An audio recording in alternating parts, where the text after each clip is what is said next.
We are finally at the rendering phase, but a brief warning, your final piece will vary depending on your level of skill in rendering. Simplicity will require you to do some choosing of your own, since there isn't really a specific way to draw every piece. You just have to detail it to the level you like and use the brushes accordingly. So now we can begin rendering. Starting on the skin, begin adding in reds and warm tones onto areas of the skin and face. After this, add in the cool tones on the convex areas, both using the Big Soft. Once your tones have been added to their respective areas on the body, you can add color dodge for the hard-hitting light using the Big Soft again. On Procreate, you must make a new layer for the color dodge setting, and with Photoshop on the other hand, all you need to do is change your brush setting up here. Make sure color dodge is not at maximum opacity. Color dodge needs to be at around 85% or a bit higher. That's the minimum. Next are the dark parts. Using the multiply setting, it will add a natural darker look onto the skin for concave areas and certain cast shadows. And here's a tip, do not use this setting for every shadowy area in your piece. Place it only where I listed it and where it makes sense on your piece. Remember to change between the skin brush and Big Soft to add sharper shapes in order to show the transition between different parts of the body and structure. Next, define the shape of the eyes, eyebrows, and lips. The lips are normally more red while the eye area and eyebrows are a warm color that should appear brown. Add in your cool and warmer ambient light for a realistic look using the Big Soft. For this next bit of rendering phase 1, I'm going to be slightly brief since it's pretty self-explanatory. After you finish these steps, move on to the hair. The hair does not have that many colors inside of it, so this will be pretty easy to understand. First, you start blocking in the shape of what area the light is hitting on the hair. Next, add in the darker and more concave areas to the hair with an ambient color using the skin brush. Now, create a new layer for the hair strands. The directional brushy is used to add in the signature hair look. And make sure your hair strands follow the proper flow of the hair shape.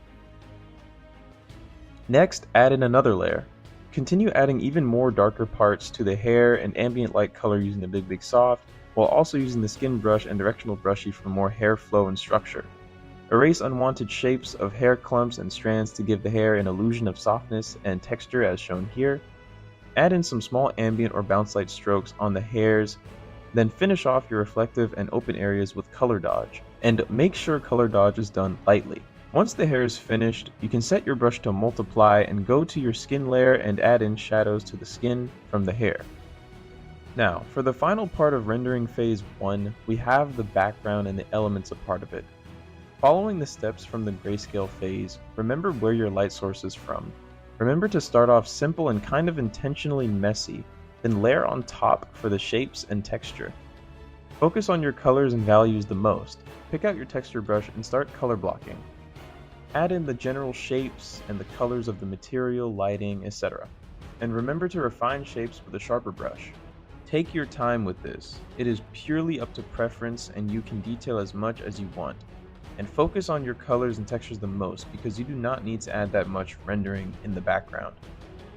Also, your elements follow the same rule, and elements are always more interactive than anything else, so when you get to the end of the video, look back and take note of what I taught in the interaction phase.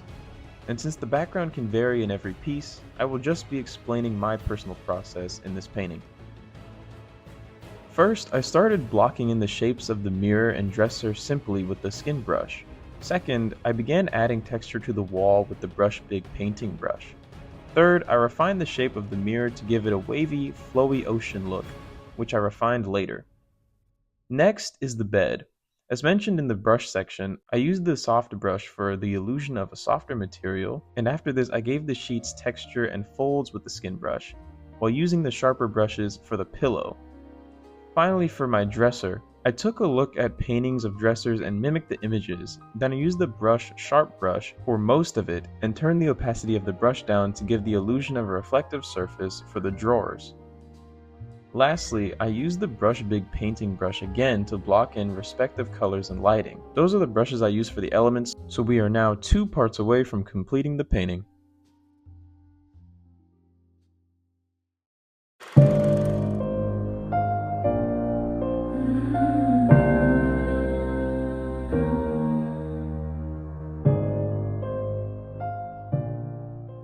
Earlier in the video I mentioned that Wong made a tutorial on YouTube from 8 years ago. He mentioned adding details, and many people were confused on what you're even supposed to do on that step, so to keep it short, adding details is simply just constant refining, color mixing, proportion adjustments, fixing smudged areas, adding better contrast, thinking about temperature and values to make it look more realistic, etc.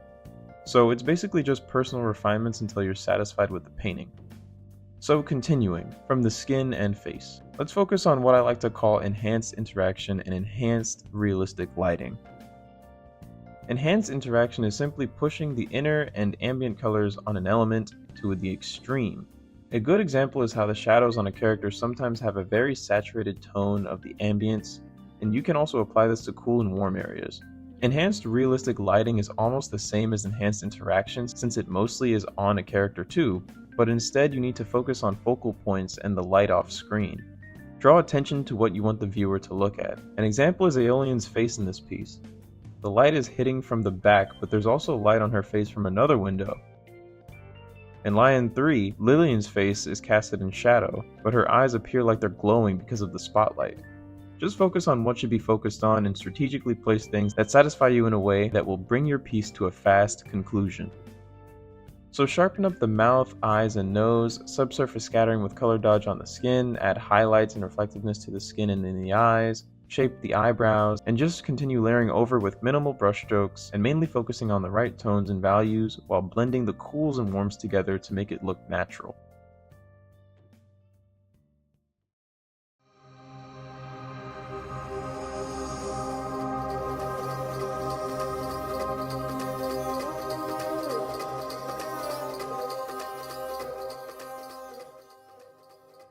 Finally, we are at the final phase, jewelry and metal, the creme de la creme of a piece.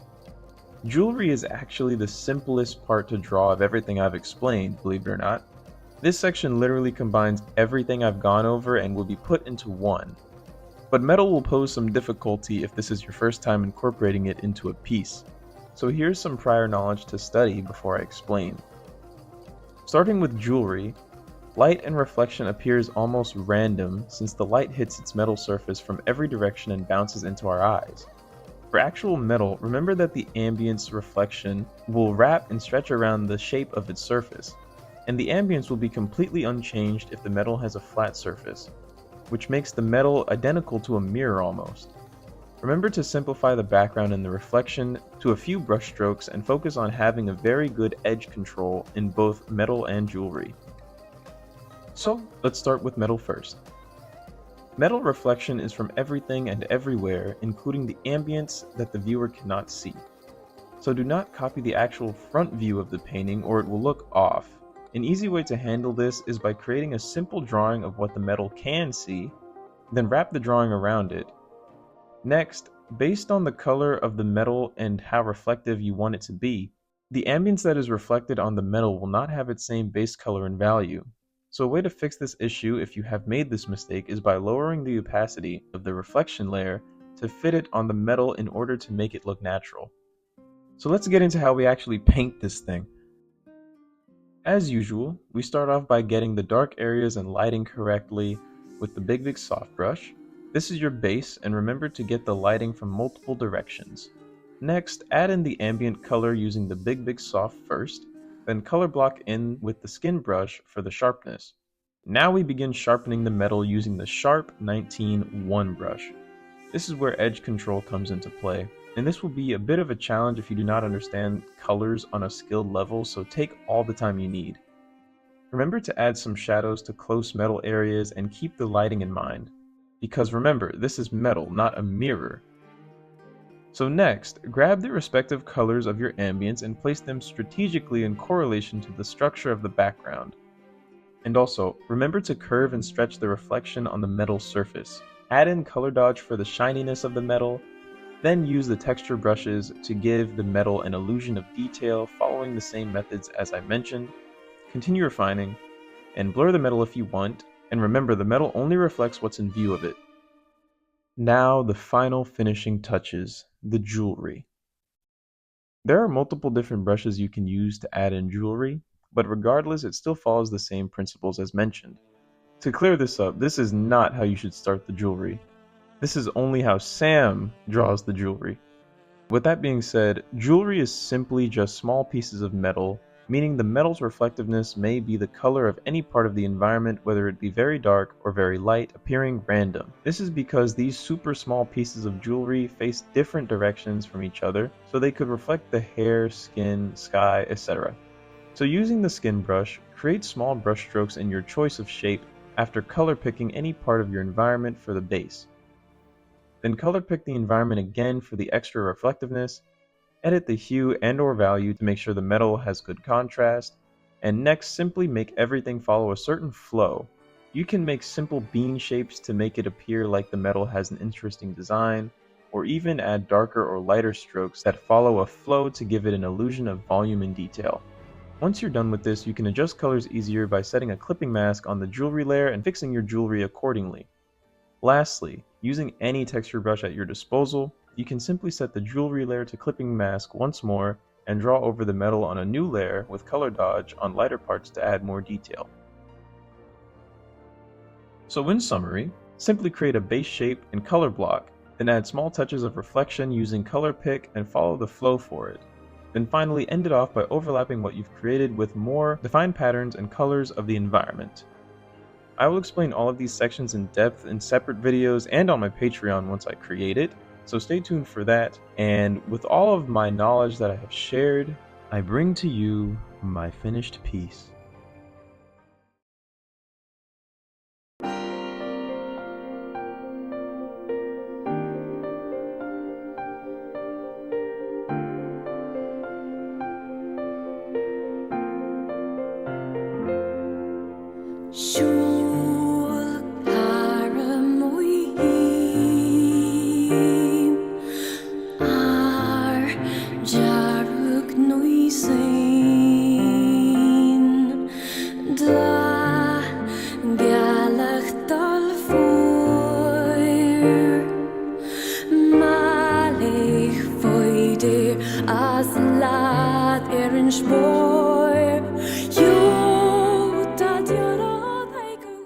Thank you so much for getting to the end of the video if you watched it all the way through. You do not understand how long and how much brain-numbing study I had to do to finally break the barrier. My goodness.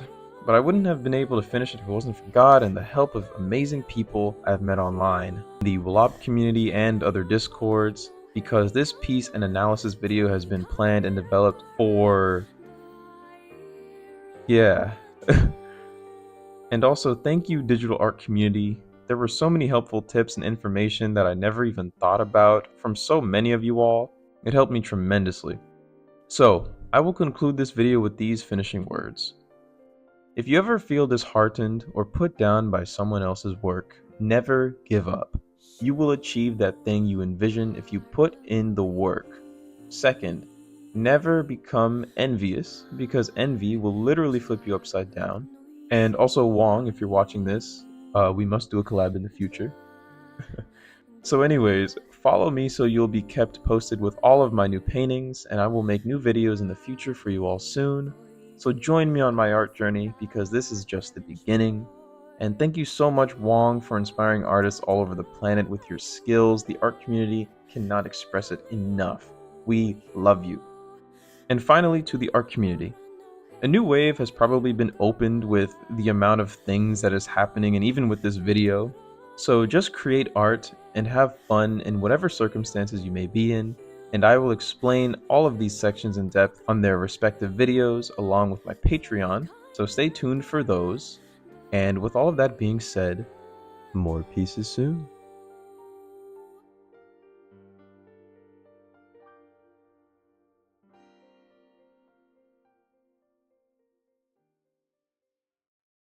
Also use references. Bye!